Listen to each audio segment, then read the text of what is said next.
इस वक्त हम बदायूं जनपद के कस्बा ककराला में हैं और ये कस्बा ककराला शेखुपुर विधानसभा के क्षेत्र में आता है।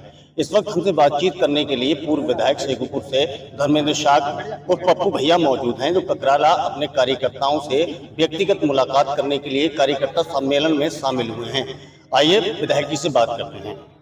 बहुत बहुत स्वागत है आपका विधायक जी, आज ककराला आए हैं और कार्यकर्ता सम्मेलन करने के लिए क्या कहेंगे, क्या संदेश है?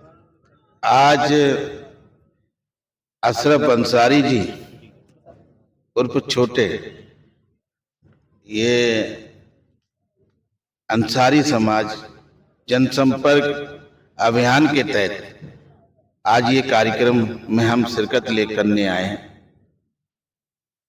हम जो 70 वर्ष आजादी के बाद हमारे अंसारी समाज को रबड़ स्टाम्प समझने का काम जो पार्टियां करती रहीं और गुमराह करके इनसे वोट लेती रहीं, अब मुसलमान को बीजेपी से डराने का काम करती रही। हमने जब संपर्क किया तो हमारे ही परिवार के लोग, क्योंकि हमें राजनीतिक, हमारे पिताजी 50 साल क्षेत्र में सेवा करते हुए हो गई और राजनीतिक लंबा कैरियर हो गया। हमारे इस ककराले के अंदर एक हर परिवार से एक पारिवारिक रिश्ते रहे हैं। मगर जब हम भाजपा से चुनाव लड़ रहे थे 2017-2022, तब हम ककराले से काफी अंतर होता था। कहाँ हम 1100 वोट, कहाँ 15,000, तो ये आंकड़ा इतना लंबा होता था कि 2022 के चुनाव हम 4-5 हजार वोट से हारे थे, जो एक तरफा मुस्लिम समाज ने समाजवादी पार्टी को वोट दिया।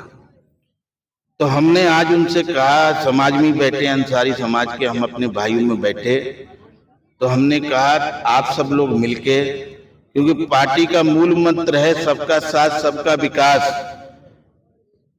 क्योंकि सबका विश्वास, और उस मंत्र में हमारी सरकार बिना भेदभाव के, बिना जाति धर्म के, कोई सरकारी योजना चाहे हमारे प्रदेश सरकार की हो चाहे केंद्र सरकार की हो, हर योजना सीधे सीधे गरीब तक पहुंचे।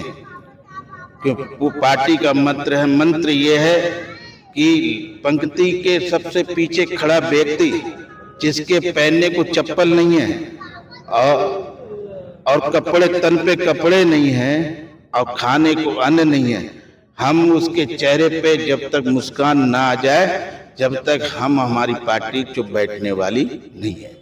आपने देखा होगा अर्थव्यवस्था के मामले में जो मोदी जी ने चुनाव से पहले कहा था, हम 5वीं अर्थव्यवस्था इस दुनिया के अंदर बने हैं और आने वाले समय में 3री अर्थव्यवस्था बनाने का काम कर रहे हैं, और हम इस समय 4थे पायदान पे पहुंचे। तो हम इस देश की गरीबी कैसे हटे और मुस्लिम भाइयों को गुमराह होने से कैसे बचाया जाए, क्योंकि शिक्षा का स्थान सबसे निचले पायदान पे अगर है तो हमारे मुस्लिम भाइयों को, हम चाहते हैं शिक्षित अगर हो गए तो हमको कोई गुमराह नहीं कर सकता। बहुत बड़े बड़े पॉलिटिशियन हैं, और जो पॉलिटिशियन नेता जब आता है वो अपनी बात करता है, मगर हम बात अपनी नहीं कर रहे। हम जो दिख रहा है, अगर कोई हमसे बहस कर ले किसी बात पे, जितना लाभ इस सरकार में हमारे मुस्लिम भाइयों को हुआ है, नौकरियों में उनकी संख्या बढ़ी है, तो ये सिर्फ भारतीय जनता पार्टी की सरकार में बढ़ी है।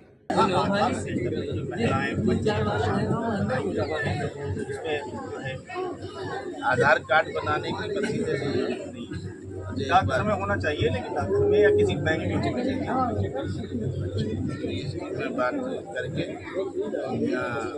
आधार कार्ड, ये बड़ी समस्या है, लगवाएंगे बिल्कुल लगवाएंगे। बहुत बहुत धन्यवाद। ये हमारे साथ बातचीत कर रहे थे, जन समस्याओं का आश्वासन दिया अपने कार्यकर्ता सम्मेलन में मुलाकात करने आए। आप देख रहे थे MNDA न्यूज़, मैं था आपके साथ निशान अंसारी।